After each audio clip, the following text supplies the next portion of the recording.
dernier épisode des critiques de cinéma. Donc aujourd'hui on va parler d'un film très récent que j'ai vu au cinéma il n'y a pas longtemps, Backroom de Kane Parsons, sorti en 2026. On va commencer d'abord par un résumé du film. Donc on y suit Clark, un gérant d'un magasin qui ne marche pas, qui va découvrir dans son sous-sol un mur qui l'emmène dans une autre dimension, les backrooms justement. Il va y amener beaucoup de gens, involontairement ou volontairement, notamment Marie, le deuxième personnage principal du film, où ils vont devoir survivre tout en ayant des problèmes, étant pourchassés par des monstres, mais aussi perdant la tête. On va tout de suite passer à la critique. D'abord, je trouve qu'il y a une très bonne ambiance horrifique dans ce film. T'as vraiment l'impression qu'à tout moment ils peuvent se faire attaquer, surtout quand on a vu la séquence d'intro et la première exploration des backrooms de Clark. Très vite, en plus, beaucoup de choses accentuent cette ambiance, notamment la musique qui est très stridente, qui par moments se mélange avec les bruits des monstres, qui donne un truc très bon.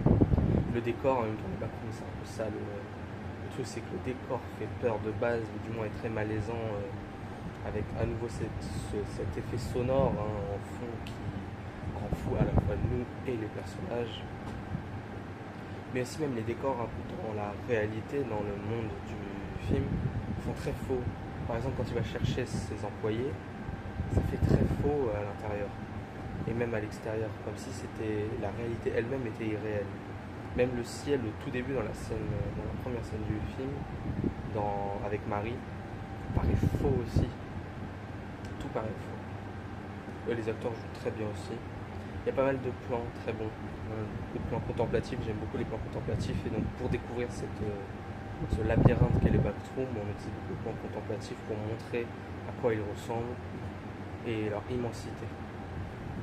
Il y a aussi pas mal de plongées et contre-plongées, notamment vers les monstres, notamment le monstre Captain Clark. Donc je trouve ça très bien fait et très intéressant.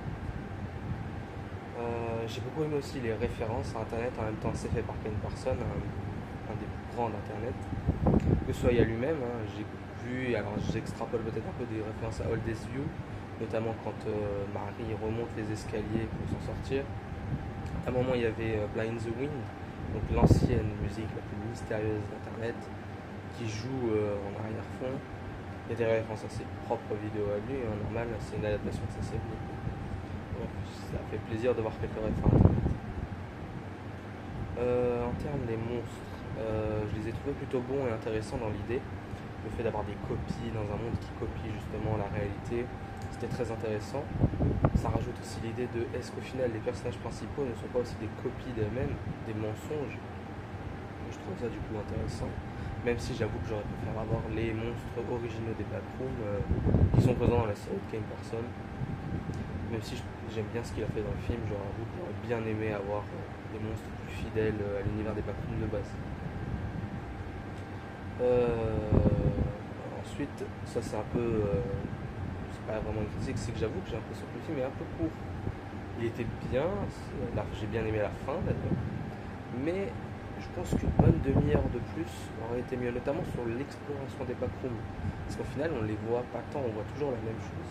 J'aurais bien aimé, par exemple, qu'on voit Clark plus visiter les backrooms. On voit justement quand il parle de la piscine, qu'on l'avait vu avant voir la piscine, etc. Je sais que c'est pour garder une part de mystère, c'est normal, c'est le but aussi des backrooms. Mais on aurait aimé un peu plus. Surtout qu'on voit toujours au final la même chose, à part quand Marie s'échappe et tout. Dernier point, c'est à la fois quelque chose de positif et négatif. Les meilleures séquences du film pour moi sont celles en fond de footage, enfin plutôt à caméra à l'épaule. Je trouve qu'elles étaient réellement bien réalisées. En même temps, Kane Parsons, c'est un peu sa marque de fabrique à chaque fois. Elles étaient bien réalisées, elles étaient très bonnes, et elles marchaient bien dans l'horreur, que ce soit la première, mais surtout la seconde.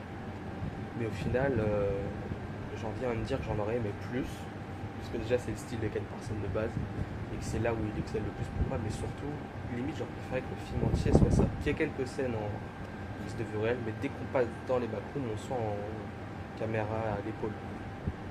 C'est un peu... ça c'est peut-être juste moi, mais d'un autre côté ça ferait trop proche de sa série de base, donc je me dis, c'est juste moi. Donc voilà pour cette critique. Pour plaira un peu. C'est donc un bon film, je trouve. C'est un bon film d'horreur.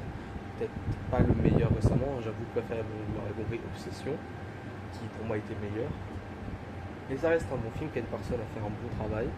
Et suite à annoncer, j'avoue, l'attendre avec impatience, qui va être très cool, j'espère. On verra bien de toute façon dans le futur.